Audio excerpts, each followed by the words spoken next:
Olá, senhores, é um prazer estar de volta aqui com mais uma entrevista nossa aqui do canal Smart City TV.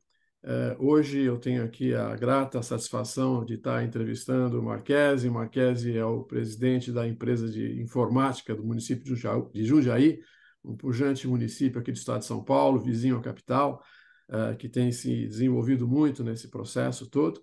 E já que nós estamos conversando, como não pode deixar de ser em nenhum canal de YouTube, pedir para vocês aí subscreverem ao canal, darem o seu like, principalmente o like para o Marquese nessa reunião nossa, nesse bate-papo. E, enfim, eu gostaria então, Marquese, que você se apresentasse um pouquinho rapidamente para a gente poder conversar o nosso bate-papo aqui.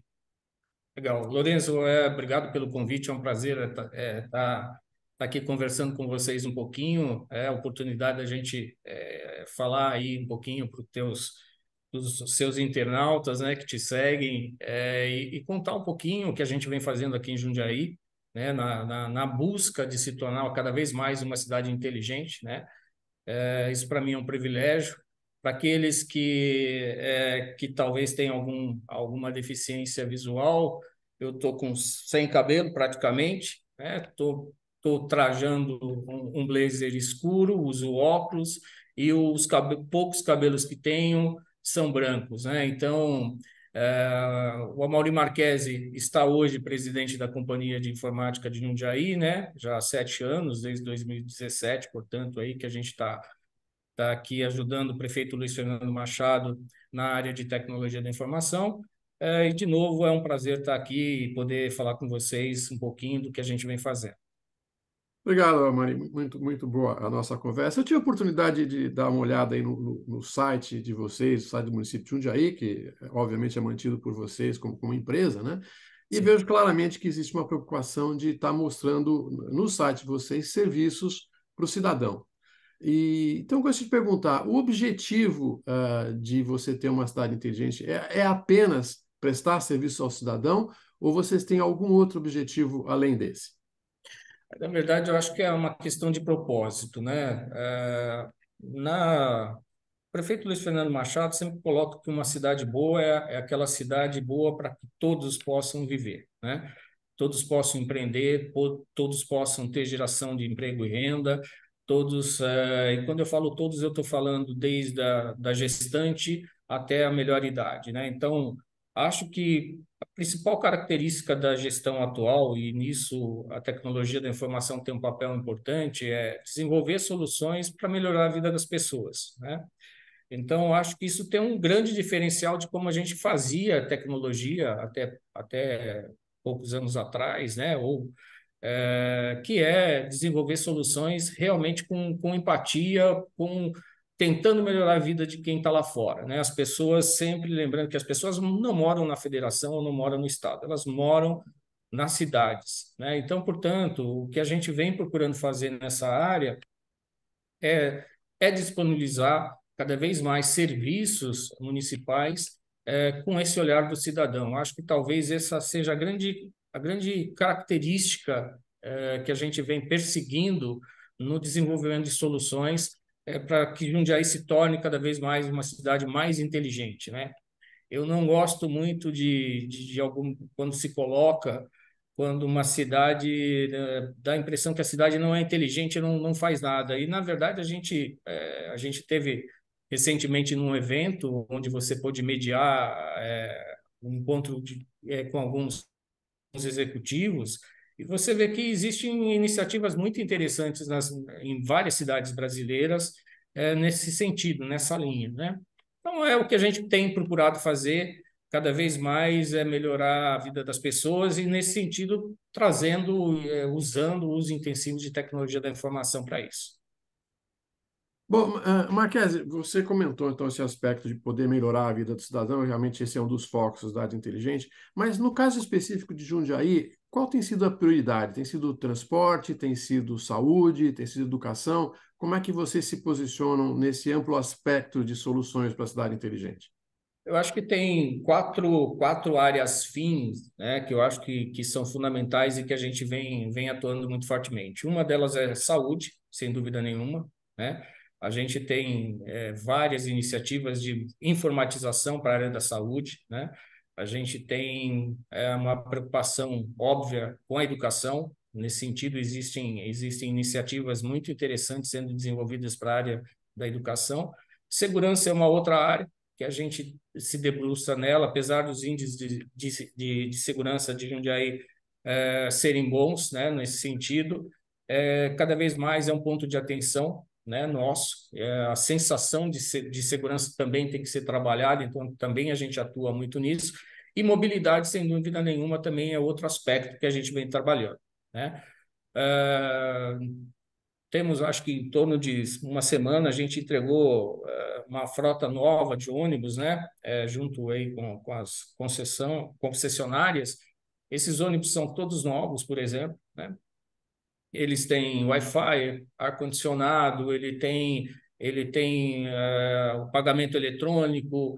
Então, assim, na área da mobilidade, por exemplo, isso é uma entrega muito recente que a gente fez aqui há pouco tempo, né?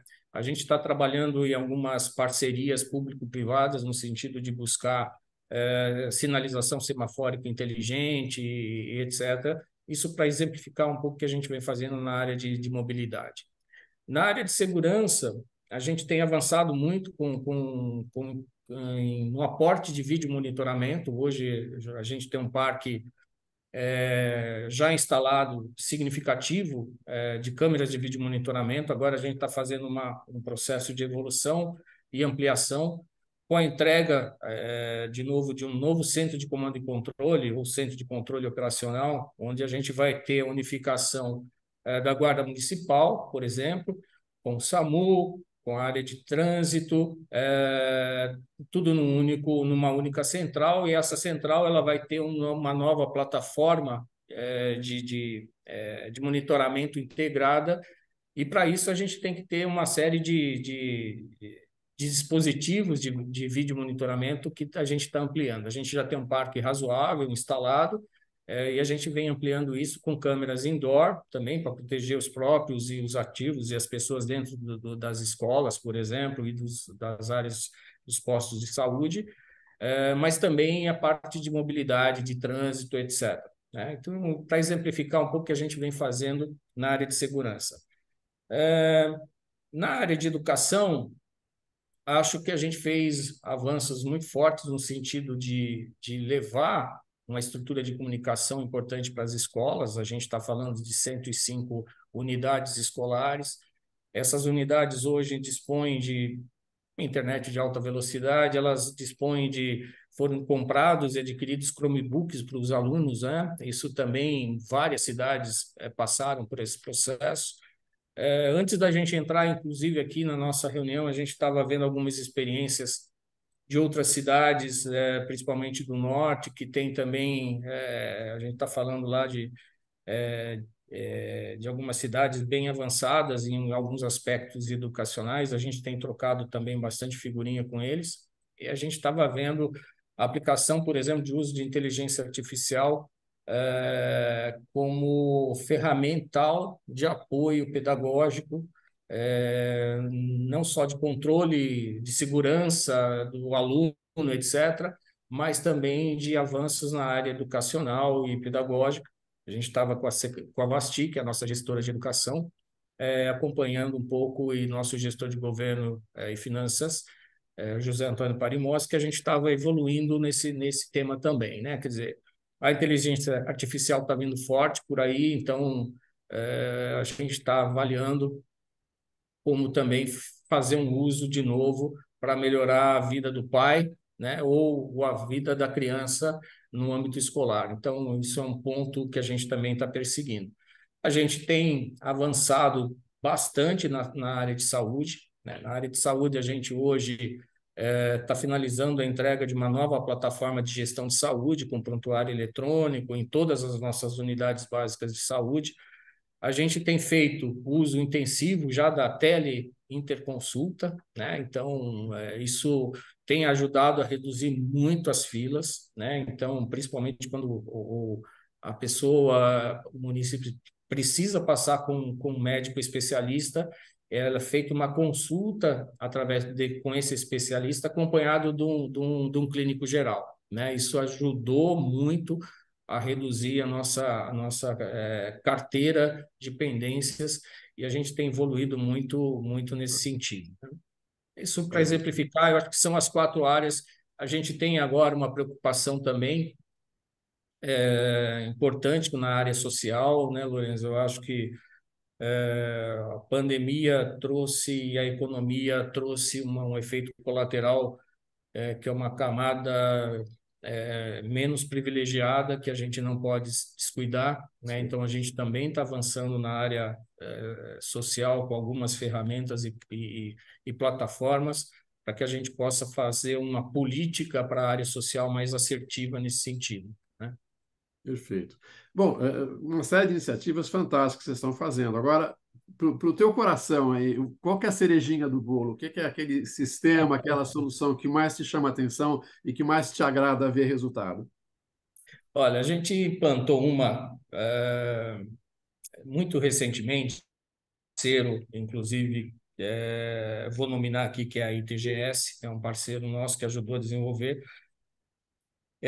um cuidado com a primeira infância, né? Então, Jundiaí é signatária de um acordo, né, que é de uma rede mundial com foco no desenvolvimento e atenção da primeira infância. Isso a gente desenvolveu em conjunto aí com esse parceiro, um conjunto de indicadores para monitorar desde a gestante até lá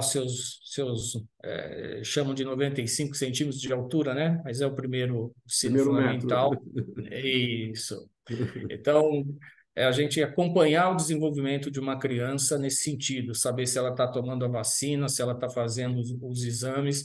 E esses indicadores, eles mostram para a gente onde atuar para que a área da saúde seja mais assertiva e faça uma busca ativa, eventualmente, de algumas crianças e mães que eventualmente estão com algum atraso de vacina ou etc., né? Mas é um foco muito importante na primeira infância, né? É um programa de governo, né, nosso, que ele é intersetorial, então todas as plataformas estão envolvidas nisso, então é realmente olhar o desenvolvimento de uma criança, né, que vai acontecer exatamente nessa fase, como ser humano, né, ele vai se onde ele talvez se desenvolva mais intelectualmente, então a gente tá apostando muito, investindo muito nisso, para que a gente tenha lá um cidadão em 2030, daqui 2030, 2040, cidadãos mais preparados para esse novo mundo que a gente está vivendo, né? Então essa talvez seja a minha cerejinha do bolo, que a gente, A não só joia da minha, eu coroa, acho, né?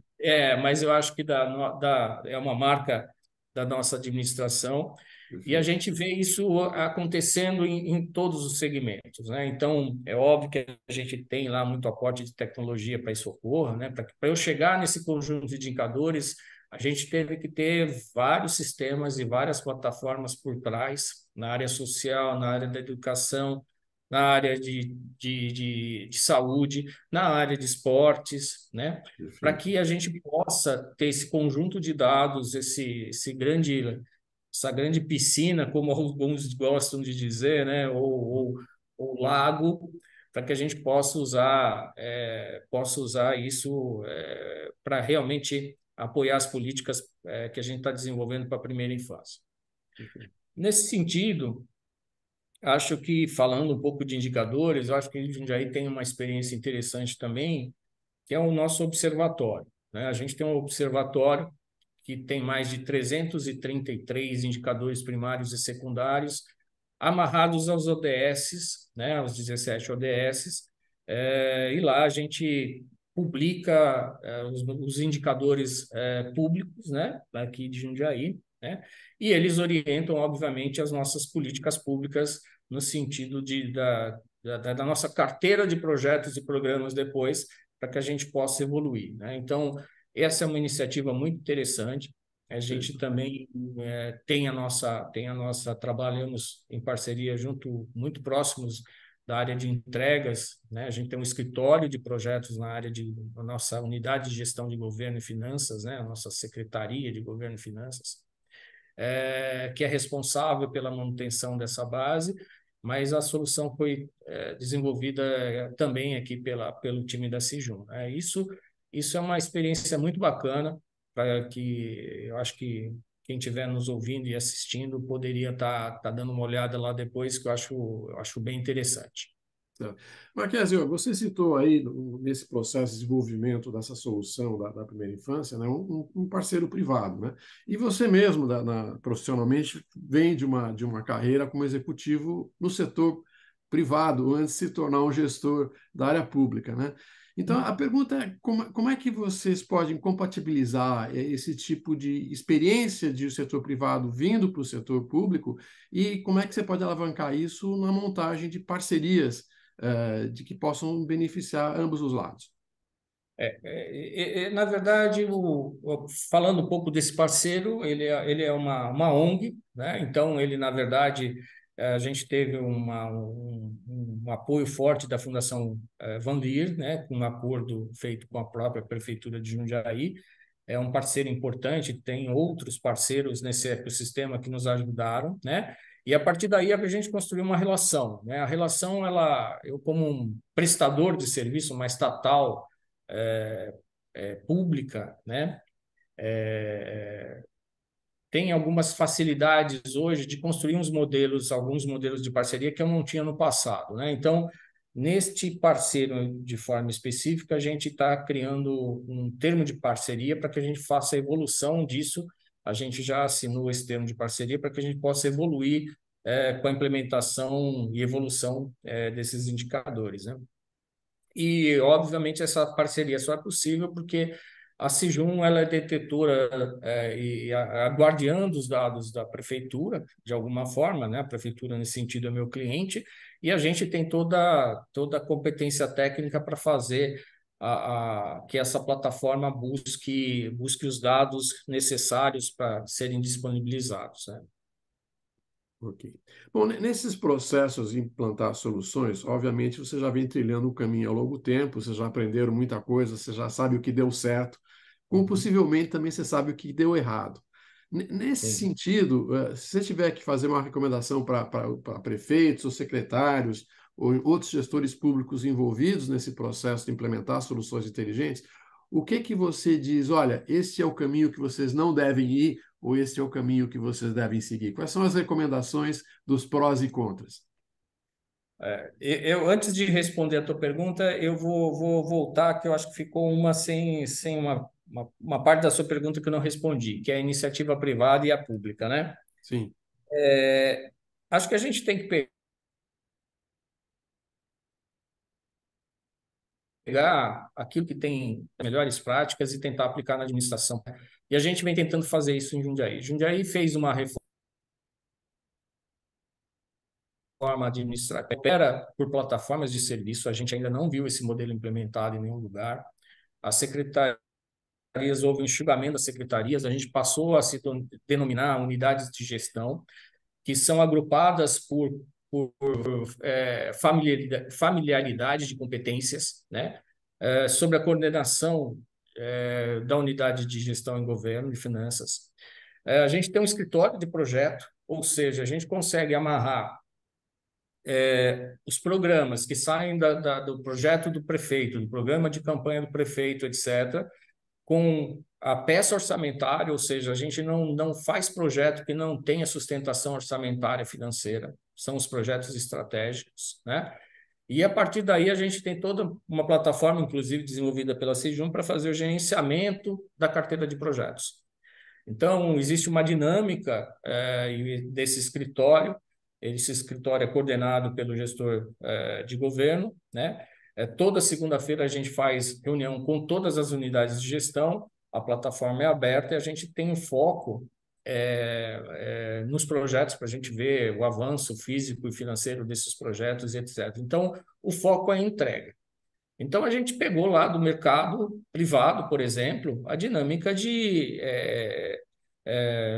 metodologias de gerenciamento de projeto e trouxe para dentro, né? O processo de planejamento estratégico também, ele é feito pensando, fazendo análise SWOT, etc., etc., né? Que são métodos conhecidos na iniciativa privada e que na área pública a gente não vê com tanta frequência. né? No caso da companhia, aí é uma pegada diferente. Aí eu trago um pouco da experiência na iniciativa privada e posicionando a companhia, que ela, na verdade, ela é uma estatal jurídica, mas o regime é privado, e a gente tem que ter eficiência, tem que ter eficácia, tem que vender soluções, etc., né? Hoje, inclusive, a gente tem outros municípios que a Cejum atua e vende serviço para esses outros municípios, né? Que têm suas necessidades, que não têm o privilégio de ter uma companhia mais estruturada para cuidar do tema de tecnologia, né? E cada vez mais eu acho que a gente traz as melhores práticas, né, de governança para dentro da companhia, no sentido de ofertar e desenvolver soluções para outros municípios, e isso é o que a gente vem perseguindo, sem esquecer do meu acionista e cliente majoritário, que é o município de Jundiaí, né? Então, acho que isso é um ganho que a gente traz. É, Tentando responder um pouco a tua pergunta, que não é simples de responder, né? Eu acho que os municípios, as cidades têm características completamente diferentes das áreas públicas, mas eu diria que do ponto de vista primeiro, eu acho que é o propósito, resgatar a história do propósito. Eu acho que os gestores públicos não podem perder a essência de que eles são servidores públicos no sentido real, né? Quer dizer, a gente está aqui para atender o público, né? A gente está aqui para melhorar a vida das pessoas, a gente está aqui para ajudar a tornar um município mais crescer de alguma forma, ainda mais agora com questões ambientais, é uma preocupação que a gente tem que ter, crescer de forma sustentável, né? Ajudar a criar emprego, renda. Então, acho que esse é o principal ponto. Depois, eu acho que, do ponto de vista metodológico, eu acho que a gente tem que planejar. Sem planejamento, a gente não vai a nenhum lugar, né? Então, o que a gente tem que fazer é realmente planejar umas ações e programas de curto prazo para resolver problemas que a gente tem, que estão aí no dia a dia, mas projetando e planejando uma cidade para daqui 10, 20, 30 anos, né? Ou seja, eu não posso deixar de investir em educação agora e vou pensar em educação daqui a 30 anos, né? Isso não pode acontecer. Então, a gente tem que buscar cada vez mais planejar ações de curto, de médio e longo prazo. Eu acho que isso é uma boa parte desse processo. A segunda parte desse processo é transpiração, né? Então, a gente pode ter tudo isso, mas se realmente a gente não tiver transpiração, não tiver envolvimento, trabalhar de forma intersetorial, fazer com que todas as outras unidades de gestão ou secretarias trabalhem de forma coordenada para que a gente persiga os resultados, aqueles resultados que a gente quer colher, né? Daquilo que foi planejado, ele é fundamental, né? Então, isso significa realmente arregaçar as mangas, significa estar 24/7 trabalhando em prol do público e, de novo, por isso que tem que ter o propósito. Sem um propósito, a gente acaba virando um burocrata, né? E Jundiaí, eu acho que está longe disso, né? Eu tenho o privilégio de estar podendo contribuir numa administração num momento muito rico, onde a gente tem avançado com aquilo que com a nossa estratégia de construção de uma sociedade melhor. Então, acho que propósito é fundamental, planejamento e depois muita transpiração e muita vontade e energia para fazer as coisas acontecerem. Eu acho que essa, se é algo que eu poderia deixar como uma não diria uma recomendação, mas são esses pilares, né? E quando a gente deixa de fazer essas coisas, aí algo dá errado, né? Quer dizer, quando a gente deixa de planejar adequadamente, uma determinada obra não sai como deveria sair, não sai no tempo, a gente ou custou mais caro, ou eu não executei da melhor forma possível, né? E quando eu faço isso, eu estou perdendo dinheiro, estou gastando mais e, mais importante, eu não estou atendendo a pessoa lá que está morando, que está precisando de uma unidade básica nova de saúde, ou de uma escola, de uma reforma, de uma quadra esportiva, né? Então, cada vez que a gente esquece de fazer um bom planejamento, a gente erra na execução. Talvez essa seja um ponto de atenção para a gente ter. Perfeito.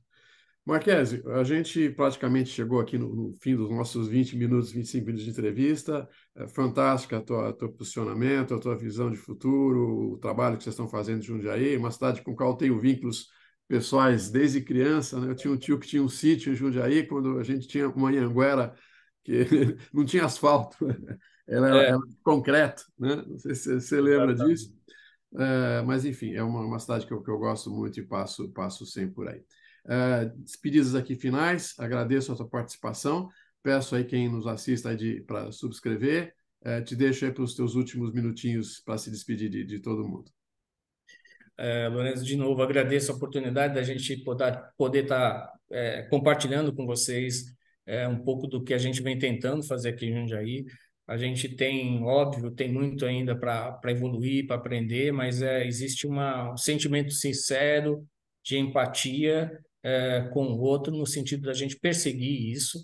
E para mim, poder contar e poder conversar com você e você estar me ouvindo, né, ou quem mais estiver me ouvindo, para a gente é um privilégio, né? Tá aí numa posição onde a gente pode estar contribuindo, sendo produtivo e poder estar realmente melhorando de alguma forma a sociedade. Eu acho que isso, para mim, é um privilégio. Estar nessa posição e estar aqui podendo falar com você, que tem um currículo invejável, né? Então, a essa altura, esse tipo de encontro, ele só coroa a minha existência e o meu propósito atual, né? Fico muito grato a você pela oportunidade da gente poder estar conversando um pouquinho. Muito obrigado, Marquese, outra vez. Agradeço também a aqueles que têm nos ouviram até agora. Espero vocês para a nossa próxima entrevista.